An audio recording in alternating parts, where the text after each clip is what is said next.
It is 11:38. Excuse me, 11:39 p.m. I just got home in my minivan, my purple minivan, Honor One. What an interesting day! In this last 21 minutes of All Saints Day, I really want to take the time and dedicate to a good friend of mine that I want to have be a better friend of mine by the name of Dougie Fresh. I give everybody in my random world nicknames. This one is for Dougie Fresh. This is a photocopy of a state document. I don't know if I can get terminated for doing such, but I was supposed to be working overtime tonight on today, All Saints Day. But as it turned out, my overtime was canceled. And I called up the supervisor and asked if I could stay just for a couple hours because I had a lot on my mind and a lot on my heart. And they said, no, you got to go home. So home I came. And I brought with me a letter that I started writing to my friend Dougie Fresh. I wrote in the magic hour before my shift ended about 17 or 16 pages in a letter, and I was planning on writing to Dougie Fresh all night tonight. When you work 8 hours on the night shift, sitting in the dark and the quiet, most people like to gib and gab and jaw and talk to their coworkers or maybe work on a puzzle book or read a novel. I like to write. I like to write to try to make the world a better place. And I was writing in this letter about how when it's that magic hour from 10 p.m. to 11 p.m., after all the kids are asleep, after all the chores are done, all the paperwork and charting is done, all the garbages have been changed, usually pockets of conversation between the coworkers go on. And even though it's very rare that I participate in these conversations, I always listen to them all. I always do. Even though I might be writing whatever to whoever, trying to make the world a better place, I'm always listening. A storyteller is not a good talker as much as they are a good listener.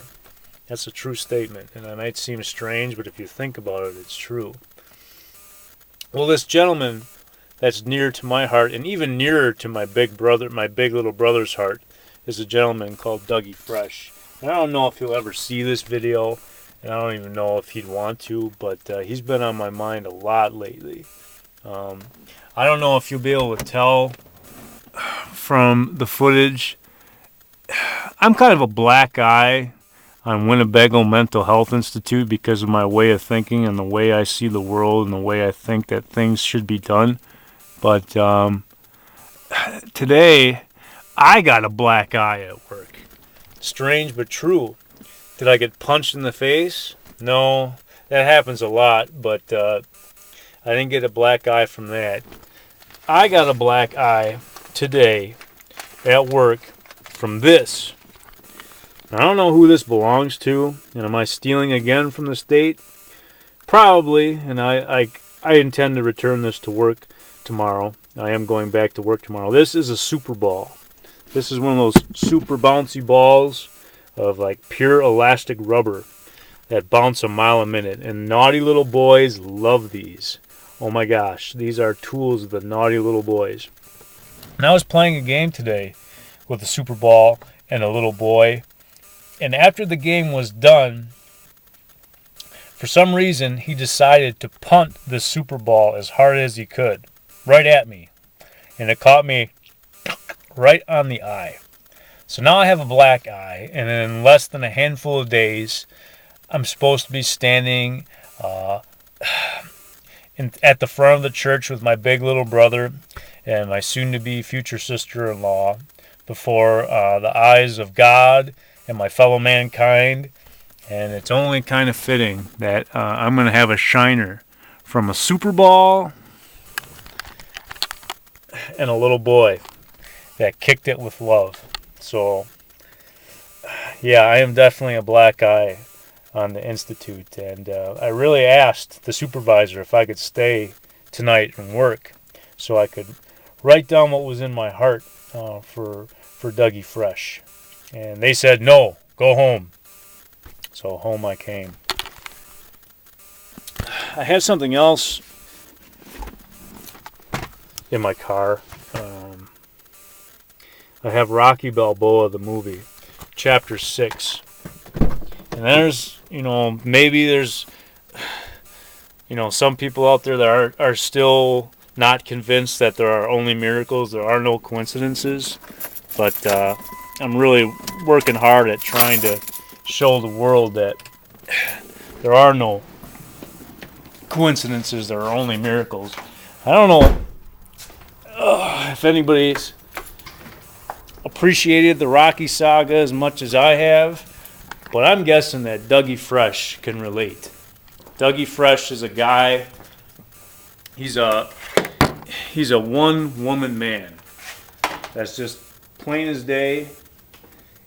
And I know this because my brother is a one-woman man. And I think that's probably why Dougie Fresh and my brother get along so well. They're very like-minded, like-spirited, and most importantly, like-hearted. They're guys that can't be beat. Or can they? There's always a way.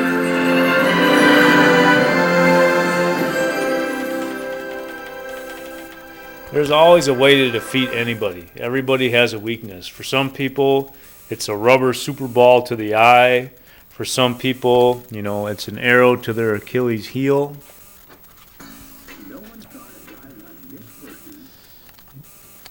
But I'm going to try to get the first scene of Rocky playing. And then I guess I can take my movie back and put it with all the rest of my DVD collection.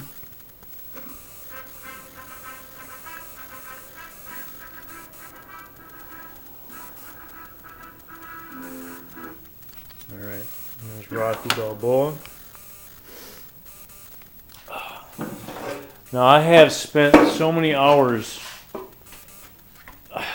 on this mat, and there's been so much sweat and work and calories burned and thoughts divined and everything else. I think this might be the first time I've ever just sat and watched a movie out in my garage. And I'll see how this goes. Technically, for all intents and purposes, I should be at work right now helping out a man named Sully. But instead, I'm watching Rocky Balboa in a freezing garage in Neenah, Wisconsin. I do have beverages, but I'm going to refrain from drinking right now.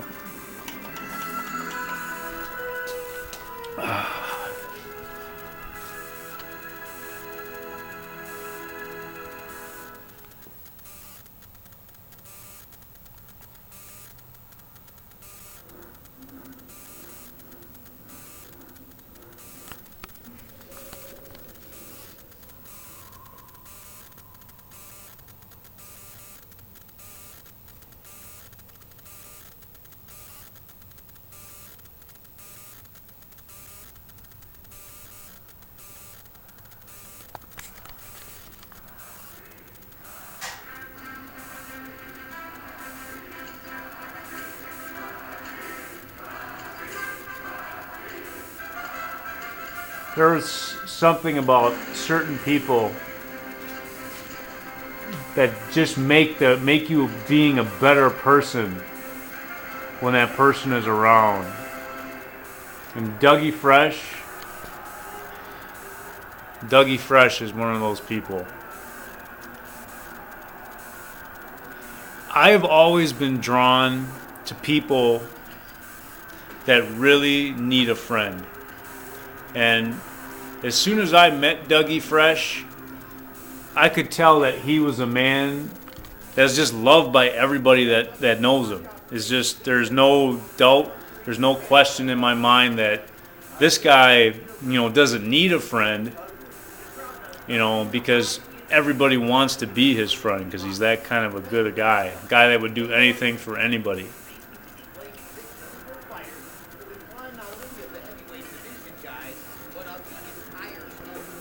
Now, this scene in the movie isn't really kind of relevant.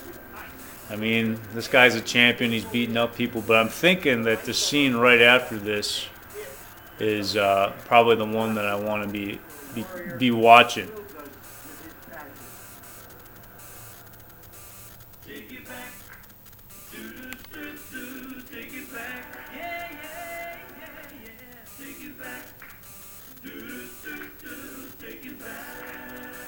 Or maybe not. This is the Rocky I've seen the least number of times just because it's the newest. I bet I've seen all the Rocky movies collectively probably over 100 times. But this is the one I've seen the least because it's the newest. Hasn't been out the longest. So what I really want to see is the scene where Rocky is at the grave site of his wife. I think what's going to happen is he's going to wake up early, the alarm is going to go off. There it is.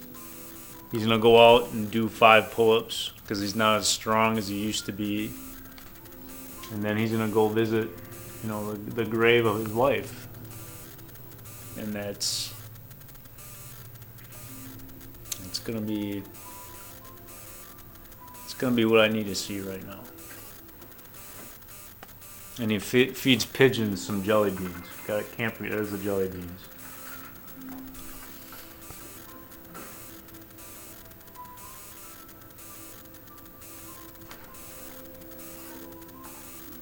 And I hope that Dougie knows that men aren't remembered for the strength of their biceps, their pitching arm, or their, how hard they can punch. Men are remembered by the strength of their heart.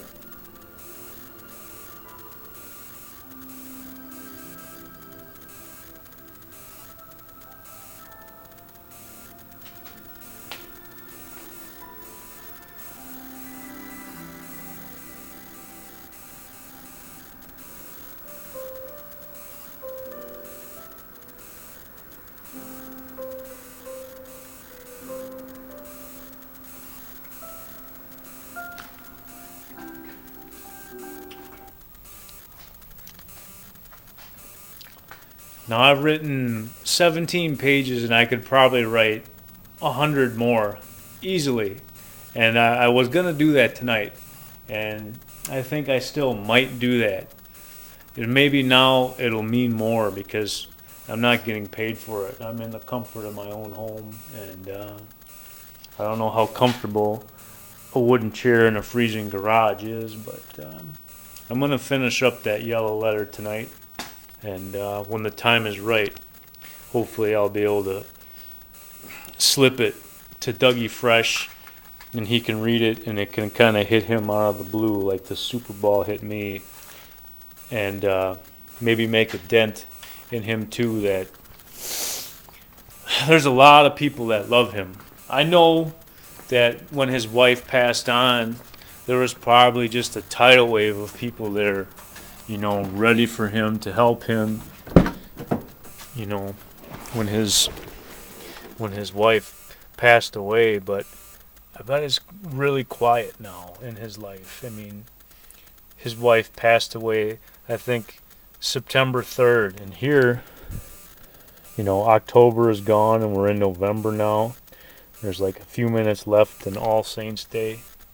And I bet it's awful quiet in his life. And I wrote in this letter about how it's time for me to come out of the praying for you stage and get into the doing for you stage. Because if Dougie Fresh ever needs me, I want him to know that I'm there for him. And I'm there for his grandson. and I'm there for the memory of his wife. All I, all I really have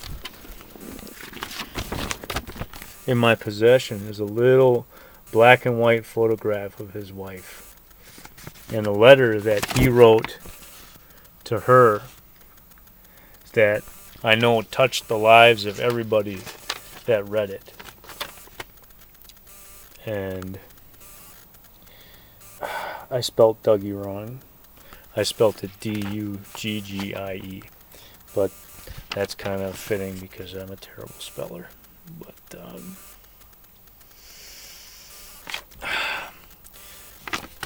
his wife's name, I should say his wife's nickname is Sherlock.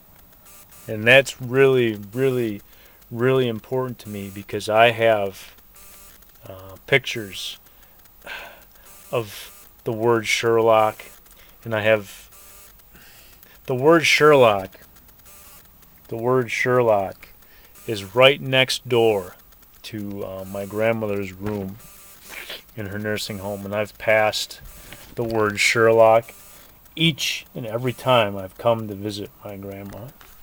And it's almost like someone's whispering to me, that maybe Dougie Fresh could use some help.